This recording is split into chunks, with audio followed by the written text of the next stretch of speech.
दोस्तों, अगर आप आज की कहानी सुनेंगे तो आप चौंक जाएंगे।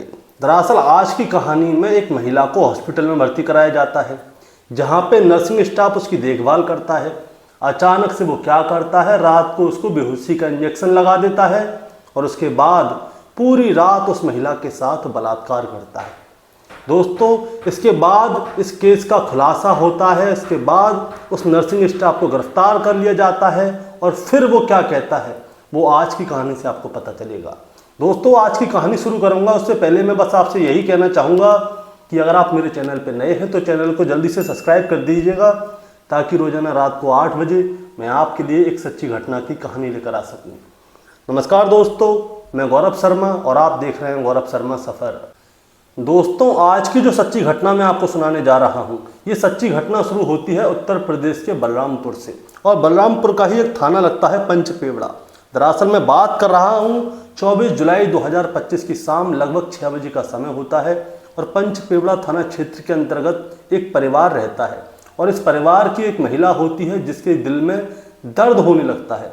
शाम को लगभग 6 बजे का समय होता है। अब दर्द जब बढ़ने लगता है तो इसके परिवार के लोग उसे आनन फानन में ही बलरामपुर का ही एक हॉस्पिटल होता है जिसका नाम है बिमला विक्रम हॉस्पिटल, वहाँ पे ले जाते हैं। प्राइवेट हॉस्पिटल होता है, वहाँ पे जाके उसे भर्ती कर देते हैं। डॉक्टर उसका इलाज करते हैं और रात को उसको आईसीयू में शिफ्ट कर देते हैं और कहते हैं कि आज ये आईसीयू में ही रहेगी, आप इंतज़ार कीजिए और कुछ नहीं कर सकते। इसके बाद परिवार के लोग भी निश्चिंत हो जाते हैं कि जो महिला है उसका इलाज तो हो ही चुका है और वो बिल्कुल ठीक है, लेकिन आज रात ये आईसीयू में रहेगी। इसके बाद परिवार के 2-4 लोग जो रात को रुकते हैं वहीं पे खाना पीना खाते हैं, वहीं पे लेट जाते हैं। इसके बाद होती है सुबह, और इसका अगला दिन यानी कि 25 जुलाई 2025 उसकी सुबह ही सुबह क्या होता है, इस महिला का पति अपनी पत्नी से मिलने के लिए आईसीयू में जाता है। अब जब ये आईसीयू में जाता है तो वो देखता है कि उसकी पत्नी सो रही है, इसीलिए वो उसे बिना परेशान किए वापस आ जाता है और बाहर आके बैठ जाता है। अब सुबह हो जाता है 8 बजे का समय। अब जब वो 8 बजे के टाइम में आईसीयू के अंदर दोबारा से जाता है, तब जाके वो देखता है कि उसकी पत्नी की आंखें खुल चुकी हैं। अब वो अपनी पत्नी के पास जाके बैठता है, उससे बात करने की कोशिश करता है, लेकिन उसकी पत्नी उसका हाथ हल्के हल्के से दबा रही होती है और उसे अपने साथ जो हुआ है पूरी आप बीती शुरू से लेकर आखिर तक सुनाती है कि आखिर उसके साथ हुआ क्या है। उसका पति उससे पूछता है कि क्या हुआ। वो बताती है कि रात को एक नर्सिंग स्टाफ था, वो आके मेरी देखभाल कर रहा था, सामने ही घड़ी लगी हुई है। लगभग 2 बजे के आसपास का समय होता है। वो नर्सिंग स्टाफ आता है और इस महिला को एक इंजेक्शन लगाता है, जिसकी वजह से इस महिला को जो है नशा चढ़ने लगता है। हो सकता है कि वो शायद बेहोशी का इंजेक्शन हो। अब वो उसे बेहोशी का इंजेक्शन लगाता है और इसके बाद जो वहाँ पे कार्टेन वगैरह होते हैं, आपने देखा होगा आईसीयू में और हॉस्पिटलों में क्या होता है, हरे हरे कलर के पर्दे होते हैं, वो उनसे उस महिला को पूरी तरह से पैक कर देता है। और उसके बाद जब ये महिला पूरी तरह से नशे में हो चुकी थी, बेहोश होने की कगार पे थी, उसके बाद वो नर्सिंग स्टाफ इस महिला के साथ बलात्कार करता है। और एक बार नहीं, वो ना जाने कितनी बार करता है। वो बताती है कि जब जब वो उसके पास आया था तो उसकी जो है बेहोशी टूट जाती थी और हल्की हल्की उसकी आंखें खुलती थी, और वो देखती थी कि जो रात को नर्सिंग स्टाफ ने उसको इंजेक्शन लगाया है वो बार बार आता है और उसका बलात्कार करता है, बार बार आता है और उसका बलात्कार करता है, और इसके बाद वो वहाँ से चला जाता है। अब दोस्तों, जैसे ही इस महिला के पति को ये वाली बात जानकारी मिली तो वो तुरंत हॉस्पिटल के जो संचालक होते हैं उनके पास जाता है और उन्हें सारी कहानी शुरू से लेकर आखिर तक सुनाता है। तो हॉस्पिटल के जो संचालक हैं वो इस महिला के पति को उल्टा डांटने लगते हैं और वो कहते हैं कि तुम हमारे हॉस्पिटल को बदनाम कराना चाहते हो, ये कराना चाहते हो, वो कराना चाहते हो। अगर सीसीटीवी की फुटेज में ऐसा कुछ भी नहीं मिला तो तुम्हारे ऊपर ना जाने कितने रुपए का दंड लग जाएगा और जुर्माना तुम्हें भरना पड़ेगा, क्योंकि तुम हॉस्पिटल की छवि को खराब कर रहे हो। अब इस महिला का पति डर जाता है, लेकिन वो पीछे नहीं हटता। वो दोबारा से अपनी पत्नी के पास जाता है और फिर से वही कहानी शुरू से लेकर आखिर तक सुनता है। अब वो क्या करता है, वो तुरंत पुलिस के पास जाता है और पुलिस को सारी कहानी शुरू से लेकर आखिर तक सुना देता है। अब जैसे ही वो पुलिस को सारी कहानी शुरू से लेकर आखिर तक सुनाता है, तुरंत पुलिस हरकत में आती है और तुरंत हॉस्पिटल पहुंच जाती है और इसके बाद उस महिला का बयान दर्ज करवाया जाता है। महिला सारी कहानी शुरू से लेकर आखिर तक सुनाती है। अब इसके बाद पुलिस वाले जो हैं हॉस्पिटल की सीसीटीवी फुटेज को चेक करते हैं और जैसे ही पुलिस वाले हॉस्पिटल की सीसीटीवी फुटेज को चेक करते हैं सारा मामला सामने आ जाता है। वो आदमी हकीकत में जो हरे कलर के कार्टन होते हैं जिसके अंदर ड्रेसिंग वगैरह करते हैं डॉक्टर वगैरह, उससे उस महिला के पूरे बेड को घेर लेता है। उसके बाद उसके अंदर जाता है और फिर थोड़ी देर बाद बाहर आ जाता है, फिर थोड़ी देर बाद फिर से अंदर जाता है और फिर से बाहर आ जाता है। इससे ये वाली बात तय हो जाती है कि इस आदमी ने ज़रूर कुछ ना कुछ तो इस महिला के साथ किया है और इस महिला का मेडिकल भी होता है। अब दोस्तों इस नर्सिंग स्टाफ के बारे में जानकारी ली जाती है कौन है।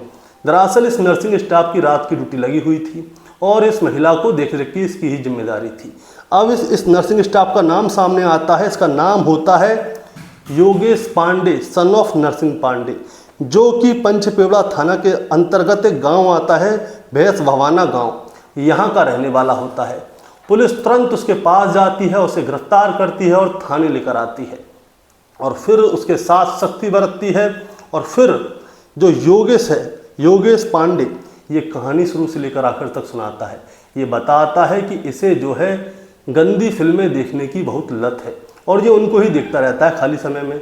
इसके बाद ये देखता है कि ये महिला हॉस्पिटल में इलाज के लिए आई है और इस महिला की पूरी जिम्मेदारी योगेश पांडे की थी कि रात को कोई परेशानी हो, कुछ भी हो तो इसी की जिम्मेदारी है। आईसीयू में कोई था नहीं, इसीलिए योगेश पांडे क्या करता है, रात को इसे एक बेहोशी का इंजेक्शन दे देता है और उसके बाद जब तक योगेश पांडे का मन नहीं भर जाता तब तक इस महिला के साथ गलत काम करता ही रहता है और इसके बाद में ये चुपचाप वहाँ से निकल जाता है। ये सोचता है कि शायद ये महिला बेहोश है, महिला को कुछ भी पता नहीं चला होगा। लेकिन जितनी भी बार ये नर्सिंग स्टाफ इस महिला के पास आया उतनी ही बार इस महिला की जो है नींद खुल जाया करती थी, जो बेहोशी थी वो टूट जाया करती थी और वो अपनी थोड़ी थोड़ी आंखों में से इस नर्सिंग स्टाफ को देख लेती थी।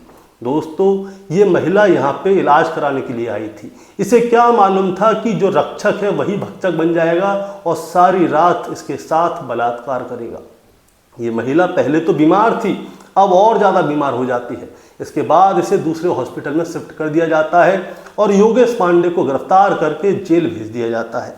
अब दोस्तों इस हॉस्पिटल के बारे में मैं आपको बताता हूँ कि ये हॉस्पिटल किसका है और इसमें क्या क्या होता है। इसमें पहले भी बहुत सारी वारदातें हुई हैं लेकिन वो सारी वारदातों को दबा दिया गया है, न्यूज़ पे ये चीज़ दिखाई जा रही है। और मैं आपको बताना चाहूँगा ये बिमला विक्रम अस्पताल जो है वो 100 बेडों की क्षमता वाला अस्पताल है, लेकिन इसकी मान्यता फरवरी 2025 में ही ख़त्म हो गई है और इसको अभी तक रिन्यूअल मिला नहीं है। लेकिन फिर भी ये अस्पताल ऐसे ही चल रहा है कंटिन्यू, और वो कंटिन्यू क्यों चल रहा है उसकी भी एक वजह है। दरअसल इस अस्पताल के जो मालिक हैं वो सलील सिंह उर्फ टीटू हैं, जो कि समाजवादी पार्टी के पूर्व दर्जा प्राप्त मंत्री हैं। अब इनके जो है बलरामपुर के पंचपेवड़ा थाना के अंतर्गत और भी बहुत सारे बिजनेस हैं। उन बिजनेसों के बारे में बताता हूँ। इनका पंचपेवड़ा थाने में ही महाविद्यालय है, डिग्री कॉलेज है, एक पब्लिक स्कूल है, एक सिनेमा हॉल है, एक जिम है, पेट्रोल पंप है और भी ना जाने कितने कारोबार हैं, उनकी लिस्ट मेरे पास नहीं है।